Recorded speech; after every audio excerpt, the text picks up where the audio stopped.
it's a different planet. Bro. Just like how you just said about the little kid trying to, you know what I'm saying, he might be selling candy, he might be goddamn doing that woo out just to get some money for this or whatever it is, you know what I'm saying? The water boys out here, you feel what I'm saying? All the type of shit, bro.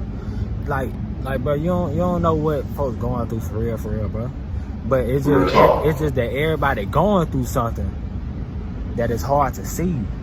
That the next person, you know what I'm saying, the next person's got them, you know what I'm saying, your problem bigger than their existence.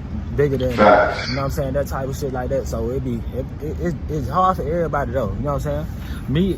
Me on my end, you know what I'm saying, me purposely placing myself at the bottom, bro, I'm able to see everybody, bro. Facts. And one thing about it too, I feel like experience is the best lesson. Somebody could be up, but they could lose it all because they never really went through the phases it took to the stepping stones to get up there. If you could lose something, you knew, man, we did this, then we did this, then it was the third step. You could apply yourself and attack the money, even if any downfall was to come your way, you could try again and really be just as strong as the first time. Right, exactly, because you already been down there. You already know how it feel to be goddamn weak. You know how it feel to be, you know what I'm saying, whatever. You know how it feel to be overlooked. You know what I'm saying? So shit, it ain't nowhere from the bottom, it ain't nowhere to go but up. So speaking on that, right, from the bottom ain't nowhere to go up, how do you view success and how has that definition changed for you over the time? Like, maybe like how was you viewing success a year ago to like actually not? Because I remember I talked to you on the phone and I was like, you said you finna blow up and it ain't finna take 9 months, and I was rapping your lyric and you was like, bro, try 9 weeks. Not being cocky, you was being humble, but you was just letting me know. Yeah, exactly. Like, okay, boom. So I've always been successful. That's just in my, you know what I'm saying, from my point of view of my life. I've always been successful, but I know what it means to, you know what I'm saying, for everybody else to see your success. And you know what I'm saying, like on you. Right. You know what I'm saying? From me, from my point of view, shit, how I'm living, bro, nigga, I'm good, nigga. I'm successful, this motherfucker. But I'm looking at everybody else like, damn, I see, man, I got them be panhandling, bro. It's early in the morning. I can see folks. I can see it in their face, bro, that they miserable.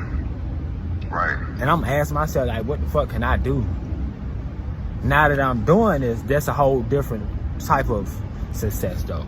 That's me shining my light on everybody else, my success on everybody else. So however that I might be saying that right or wrong, but it might make sense, you know what I'm saying, when we play this shit back. But you know what I'm saying,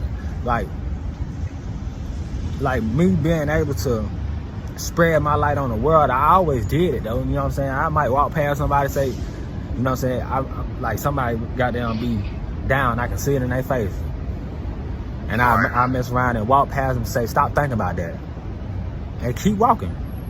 Right. This before all this shit, but I randomly do shit like that anyway. But now that I can do it on a wider scale, that's a whole different type of access and success. Right, so let's speak on the music a little bit more, because you're an upcoming artist regardless, right? So how was it like dealing with music before all of this situation even happened to you, when you was writing music at home or in the car, or like any homeboys you ever was rapping around, like hotboxing, freestyling? Like, what was that life like for 1440 Top rapping before these viral moments and these new hits? Yeah, I always could rap, but everybody that know me know that. Oh, that's what's up. So you released songs before and already had stuff going on? Yeah, but I delete them motherfuckers. Okay. I got to put that bit out. Otherwise, I just take it down. I got some shit with people that's just in the tuck, just waiting to be put out. Whenever we put that out, shit, that'll be good. But you know what I'm saying? Like, other than that, I really wasn't, you know what I'm saying, making music until like last year, bro.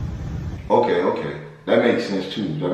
Because a lot of times we know how to rap, but as far as actually laying it on anything, band lab, a studio session, anything, right, it'd be a while, but that don't mean that you wasn't writing or freestyling all the time. Right, boom. So I used to, like, as a teenager and shit like that, I have, you know what I'm saying, I had my own little studio type shit. I learned how to record for myself and shit like that. I did all that, but as far as recently, I literally like just started picking up band lab and shit like last year. Oh, that's what's up. That's what's up. Shout out Band Lab for real. Cause Band Shout Lab out been helping Band Lab, everybody vibing. For real. Band Lab, fine now. So right now, even right now, how has being homeless influenced your art and the themes in your music? Like, you know, do you ever use your situation like on some Eminem type vibe where, you know, sometimes, you know, everybody's seen 8 Mile, the movie, Eminem, where he would use his downfalls and like bring it up as like a tool to let people. I mean, I didn't even think about it like that, you know what I mean? Like, for example, like, if I think about this, right? If I'd have came with Ouija first, it'd have been a different effect than me coming out with Jesus Homeless first. You feel what I'm saying? So, like, cause on Ouija, I'm not talking about me panhandling. I'm not talking about me, you know, ask for $1 or Jesus was homeless, this and that and third. You know what I'm saying? So it would have had a different effect. It was like, you know what I'm saying? Oh, this nigga can rap, like, you know what I'm saying? That type of shit for the first one. But with me coming out with my story and how I'm actually living my life, it has a different effect. Like, you know what I'm saying? It touches the soul and it makes you think. Most definitely you got bars though, so that's why like I never wanted this interview or anything to be oversaturated about like clickbait, because I feel like, you know, I know a few of your lines already, you know, say bud, I can play dumb, but you know what, nigga, why? I feel like those lines is what people need to hear, and you know, we ain't doing that killer music no more, you know, that's all dried up, like you know, and I wouldn't be me if I didn't say free Malakil. You bringing a whole sensation to how you got your cadence to bars, so people need to know it ain't all about just saying that. Just address the man that's 1440 top. You heard me? Right. Yeah. That real. I see what you're saying. You know what I'm saying? So also you mentioned living off the land. Can you elaborate on what that means for you in your life, in your daily life? Like just living off the land, just like with that type of knowledge and the actual physical, where people might not think as deep as that far, where you can take it, you know? When did I mention living off the land? Well, not necessarily saying like that, but you know what I'm saying. Basically, basically you were saying like you don't follow the rules, so you like, bro, I'm outside every day. So, you know, sometimes people use that as, like you might have even though I know you don't praise this or glorify drug dealer, I heard you say like you could do it, but you rather not do it. But what I was saying is, you know how some people might feel like, oh, I don't follow the rules, so I don't have a job. I'm a hustler. I just live off the land with the people I meet, and just using, like how you were saying, your phone is a phone, but your body is a phone too. People just network without really being a part of society, so they just live off the land. Not necessarily saying you said it, but in other terms, sometimes people say if you under the radar and you don't believe in like doing certain things, you know what I mean, you would be like either under the radar or like living off the land. I think that's called something else though. You think so? Yeah, I think it's called something else. I can't think of the name. I know what you're saying though. Yeah, I probably ain't even explaining it right. I'm trying. It's called something else. I can't think of what it is. But as far as like, it's really not going along with the norm or the standard that everybody else is abiding by. You know what I mean?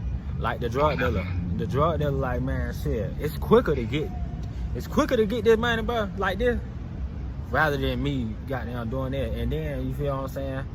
Some folks can't even goddamn get a job. Some folks goddamn, you feel what I'm saying? So shit, that'll be, alright, fuck all the other shit, man. I'm just gonna goddamn walk like that. You know what I'm saying? Or scamming or some shit like that. You know what I'm saying? It's like, man, it's quicker. You feel me? It's goddamn quicker. It's easy. Of course, it come with a cost. You know what I'm saying? Of course, it come with a price. But you know what I'm saying? It's just like, bro, motherfucker down there be like, man, shit, I'm ready to take that risk.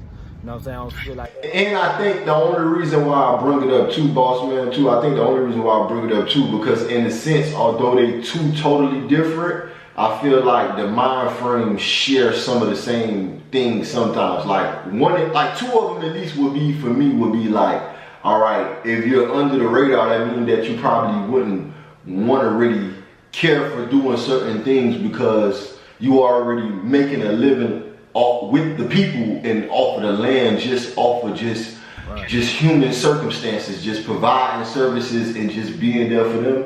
You got what they need and you giving them what they want, and it's just an even exchange as far as just like being a part of the community. Like even how I started this podcast, I wanted to give people a voice. So I knew if I could become promotion or give somebody a voice, that means that somebody got a message or got a product or a brand or a rap song, we can evenly exchange that branding and that promotion at the same time, because this is a platform, and then you got the voice and the message, and then we deliver it for the viewers. You dig what I'm saying? So I feel like sometimes, although they totally different, and I understand what you're saying now, I feel like sometimes when people just don't want to follow the rules that man-made, as in government or society, follow, you tend to be off the grid and do other things like be under the radar or live off the land, or you know, wouldn't care about what society keep up. Like how I seen you post on your Instagram about